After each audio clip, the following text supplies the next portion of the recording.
आप सभी को मेरा नमस्कार। हमारा आज का विषय है भारतीय पुलिस में थर्ड डिग्री का इतिहास और औपनिवेशिक विरासत से आधुनिक चुनौतियों तक।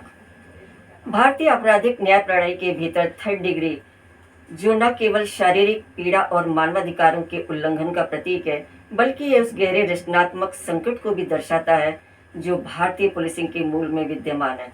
ऐतिहासिक रूप से पुलिस की भूमिका समाज में व्यवस्था बनाए रखने और नागरिकों की सुरक्षा के लिए रही है, लेकिन भारत के संदर्भ में पुलिस बल का विकास एक दमनकारी औपनिवेशिक हथियार के रूप में हुआ है। यह रिपोर्ट भारतीय पुलिस में थर्ड डिग्री के उपयोग के इतिहास, इसकी वैश्विक उत्पत्ति, इसके पीछे के मनोवैज्ञानिक और व्यावहारिक कारणों और उन महत्वपूर्ण मामलों का विश्लेषण करती है जहां इसका उपयोग या तो विनाशकारी साबित हुआ है या जिसे जांच एजेंसियों ने आवश्यक बताया है। थर्ड डिग्री को आधिकारिक तौर पर कहीं भी परिभाषित नहीं किया गया है, लेकिन सामान्य पुलिस शब्दावली में इसका अर्थ संदिग्धों के इकबालिया बयान या जानकारी प्राप्त करने के लिए अत्यधिक शारीरिक दर्द या मानसिक पीड़ा पहुंचाना है। डी.के. बसु बनाम पश्चिमी बंगाल राज्य 1997 के ऐतिहासिक मामले में सर्वोच्च न्यायालय ने यातना को एक ऐसे उपकरण के रूप में वर्णित किया है जो कमजोर और मजबूत की इच्छा को थोपने के लिए कष्ट पहुंचाता है। यह मानवीय गरिमा पर एक गणनात्मक हमला है जो सभ्यता को पीछे ले जाता है। थर्ड डिग्री की प्रकृति को समझने के लिए इसके ऐतिहासिक विकास और उन कारणों को देखना आवश्यक है जिन्होंने इसे भारतीय पुलिसिंग का एक अघोषित लेकिन प्रभावी हिस्सा बनाया है। थर्ड डिग्री शब्द की उत्पत्ति, इसके अर्थ के विकास के संबंध में कई सिद्धांत प्रचलित हैं। इनमें से सबसे प्रमुख सिद्धांत न्यूयॉर्क शहर के पुलिस विभाग से जुड़ा है। 19वीं सदी के उत्तरार्ध में इंस्पेक्टर थॉमस वार्लेंस, जो 1880 से 1895 तक न्यूयॉर्क डिटेक्टिव ब्यूरो के प्रमुख थे, अपनी पूछताछ की तकनीकों को वर्णित करने के लिए थर्ड डिग्री वाक्यांश गढ़ा था। बायरस के अनुसार पूछताछ के 3 चरण या डिग्रियां थी। प्रथम डिग्री में संदिग्ध की गिरफ्तारी शामिल थी। द्वितीय डिग्री में पुलिस अधिकारियों द्वारा की जाने वाली औपचारिक पूछताछ होती थी और तृतीय डिग्री में इकबालिया बयान प्राप्त करने के लिए किसी भी आवश्यक माध्यम का उपयोग किया जाता था, जिसमें शारीरिक प्रहार, धोखाधड़ी और मानसिक उत्पीड़न शामिल थे। एक अन्य ऐतिहासिक संदर्भ मध्यकालीन यूरोप के स्पेनिश से मिलता है। यहाँ यातना के 5 स्तर या डिग्रियां निर्धारित थी। इन स्तरों में प्रथम स्तर यातना की धमकी देना, द्वितीय स्तर यातना स्थल तक ले जाना और तृतीय स्तर में संदिग्ध को बांधना और निर्वस्त्र करना शामिल था। यहीं से आधुनिक पुलिसिंग में थर्ड डिग्री शब्द के आने की संभावना जताई जाती है, जो क्रमिक रूप से बढ़ती हुई हिंसा का प्रतीक बन गया। अमेरिका में 1931 के विकर्षम आयोग ने पुलिस की इस बर्बरता को सार्वजनिक किया, जिससे पता चला कि पूछताछ के दौरान संदिग्धों को भोजन और नींद से वंचित रखना, अंधेरे कमरों में रखना और शारीरिक हिंसा करना एक आम अभ्यास था। भारत में थर्ड डिग्री की जड़ें ब्रिटिश औपनिवेशिक शासन के दौरान पुलिस के गठन और उनके उद्देश्यों में गहराई से समाई हुई है। ब्रिटिश काल के दौरान पुलिस को जनता की सेवा के लिए नहीं बल्कि शाही हितों की रक्षा और भारतीय आबादी को नियंत्रित करने के लिए डिज़ाइन किया गया था। 1861 के पुलिस अधिनियम ने एक ऐसी संरचना स्थापित की जो सैन्यवादी और दमनकारी थी, जहां पुलिस अधिकारियों को जवाबदेही के बजाय शक्ति दी गई थी। भारत में पुलिसिंग की परंपरा अत्यंत प्राचीन, लेकिन आधुनिक पुलिस व्यवस्था का ढांचा पूरी तरह से औपनिवेशिक विरासत पर आधारित है। प्राचीन काल में कौटिल्य के अर्थशास्त्र में राज्य की सुरक्षा और कानून व्यवस्था के लिए विस्तृत पुलिस कार्यों का उल्लेख मिलता है। कौटिल्य ने 18 प्रकार की यातनाओं का विवरण किया है, जिसमें चाबुक से मारना, हाथ पैरों पर प्रहार करना, पानी से जुड़ी यातनाएं भी शामिल थी। हालांकि उस समय भी मानवीय दृष्टिकोण मौजूद था।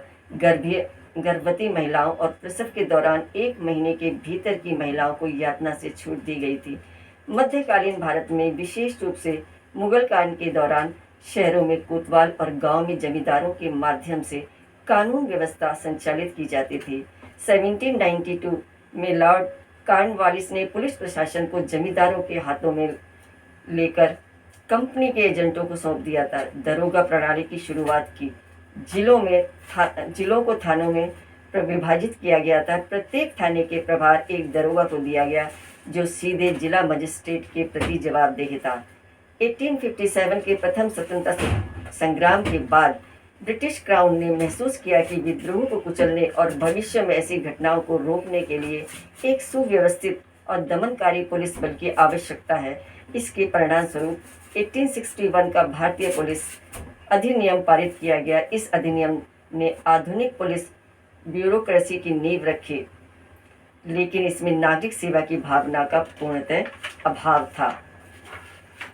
1861 के अधिनियम के तहत गठित पुलिस बल को जनता में भय पैदा करने के लिए प्रशिक्षित किया गया था। स्वतंत्रता के बाद भारत ने इसी बुनियादी ढांचे को अपनाया। यद्यपि 1950 में संविधान लागू होने के बाद पुलिस की भूमिका में सेवा उन्मुख बनाने के प्रयास किए गए, लेकिन धरातल पर औपनिवेशिक काल की प्रवृत्तियां, विशेष रूप से पूछताछ के दौरान थर्ड डिग्री का उपयोग जारी रहा। भारतीय कानून और संविधान हिरासत में यातना के विरुद्ध कई सुरक्षा उपाय प्रदान करते हैं, लेकिन परिवर्तन की कमियां और कानूनी छिद्र अक्सर पुलिस को थर्ड डिग्री के उपयोग की अनुमति देते हैं। भारतीय संविधान का अनुच्छेद 21 स्पष्ट रूप से कहता है कि किसी भी व्यक्ति को उसके जीवन या व्यक्तिगत स्वतंत्रता से कानून द्वारा स्थापित प्रक्रिया के बिना वंचित नहीं किया जाएगा। सर्वोच्च न्यायालय ने व्याख्या की है, इसमें यातना से मुक्ति का अधिकार भी शामिल है। भारतीय दंड संहिता और साक्ष्य अधिनियम में ऐसे कई प्रावधान हैं जो पुलिस की शक्तियों को विनियमित करते हैं। अनुच्छेद 22 और 2 गिरफ्तार व्यक्तियों को उसकी गिरफ्तारी के आधार पर सूचित करना और 24 घंटे के भीतर निकटतम मजिस्ट्रेट के समक्ष पेश करना अनिवार्य है। ये न्यायिक निरीक्षण सुनिश्चित करने के लिए है ताकि पुलिस अवैध रूप से हिरासत में रखकर यातना न दे सके। आईपीसी की धारा 330 और 331 ये धाराएं किसी भी लोक सेवक द्वारा इकबालिया बयान या जानकारी प्राप्त करने के लिए स्वेच्छा से चोट पहुंचाने या गंभीर चोट पहुंचाने और दंडनीय बनाती हैं। साक्ष्य अधिनियम की धारा 25 पुलिस अधिकारी के समक्ष दिया गया कोई भी इकबालिया बयान अदालत में अभियुक्त के विरुद्ध सिद्ध नहीं किया जा सकता। ये प्रावधान इसलिए बनाया गया क्योंकि कानून निर्माता जानते थे कि पुलिस बयान उगलवाने के लिए थर्ड डिग्री का उपयोग कर सकती है। साक्ष्य अधिनियम की धारा 27 सबसे बड़ा विरोधाभास यह है कि ये धारा कहती है कि ये पुलिस हिरासत में दिए गए बयान के परिणाम स्वरूप कोई तथ्य जैसे हथियार या चोरी का माल बरामद होता है तो यह जानकारी साक्ष्य के रूप में स्वीकार्य होगी। पुलिस अधिकारी अक्सर इस धारा का उपयोग थर्ड डिग्री के औचित्य के रूप में करते हैं क्योंकि उनका मानना है जब तक अभियुक्त यह दबाव नहीं बनाता या नहीं बनाया जाएगा वह बरामदगी नहीं कराएगा। डी.के. बसु हिरासत में मौतों की बढ़ती घटनाओं के जवाब में सर्वोच्च न्यायालय ने डी.के. बसु मामले में 11 सख्त दिशा निर्देश जारी किए ताकि पुलिस की मनमानी को रोका जा सके। गिरफ्तारी करने वाले अधिकारियों को स्पष्ट नाम, टैग और पदनाम पहनना चाहिए। गिरफ्तारी का ज्ञापन तैयार करना और गवाहों द्वारा सत्यापित कराना। गिरफ्तार व्यक्ति को अपने किसी परिचित को सूचित करने का अधिकार। हिरासत के दौरान हर 48 घंटे में अभियुक्त का चिकित्सीय परीक्षण अनिवार्य है। इन दिशा निर्देशों के बावजूद धरातल पर इनका कार्यवाहन कमजोर रहा है। एमिकस क्यूरी ने कहा, उन्होंने यहाँ तक कि स्वयं स्वीकार भी किया कि कई राज्यों में इन नियमों की अनदेखी की जाती रही है। तो इसके संदर्भ में मैं इतना ही मैं कहना चाहूँगी कि जो भी नियम बनाए गए थे, जो प्राचीन थे, जो भारत की स्वतंत्रता के पूर्व के थे, वो नियम एक अलग थे। उन्होंने शासन के लिए बनाए थे, अपनी सुरक्षा के लिए बनाए थे, अभियुक्त की सुरक्षा के लिए वो लगभग नहीं थे। और इसके अंदर कई केस स्टडी हैं जिसका कि हम अगले वीडियो में सत्यापन करते हैं या हम इसको पढ़ते हैं। इस वीडियो को यहीं पर समाप्त करते हैं और दूसरे केस वीडियो के अंदर अन्य थर्ड डिग्री से संबंधित असफल या घातक परिणाम और उनकी सफलता के विषय में आपको पुनः बताया जाएगा। धन्यवाद।